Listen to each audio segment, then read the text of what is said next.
In this video, I'll show you how to undo an action in Airtable.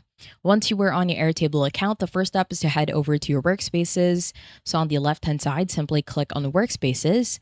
Now that will automatically take you to the list of all of your bases. From here, head over to a workspace and choose the base that you want to work with. Let's say I want to do this within the employee workspace. So just simply click on a base, and that will automatically take you to its database. Now, let's say I have here a task. Within these tasks, let's say I'm on the grid view, and within here, I accidentally, on the left-hand side, click on the checkbox. I right-clicked and deleted the record by accident. Now, once you delete a record, at the bottom and the left corner, a banner will show saying that the record was moved to the trash. On the right-hand side, you can simply choose to undo, and it will automatically put it back. Now, it will also be the same thing by pressing on delete. You accidentally cleared a record.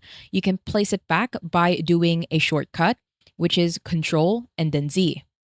Now, that will automatically undo the one that you have deleted or the things that you have changed within a record. Now, if you can't find or you are unable to undo, let's say I did accidentally delete these records from 127, press and delete and clear the records.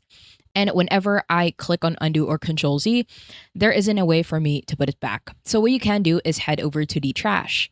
To do that, head over to the top bar. On the left-hand side, click on the small box to go back to home. Within the home page, head over to the top. On the right-hand side, click on your profile for your account. Below profile, head over to the very bottom and choose trash. Now within trash, it will automatically show you the exact thing that you have deleted. So in here, I accidentally deleted a CRM. We can simply restore this on the right-hand side. Now from here, what you can also do is at the top and the right corner, if you click on the clock going back for base history, it will automatically show you to either undo the snapshots, the record revision history, as well as the trash. So if you click on trash, from here, it will automatically show you all of the records that you have accidentally deleted. I hope you found this tutorial helpful. Please let me know if you have any other questions in the comment section below, and I will try my best to help you out.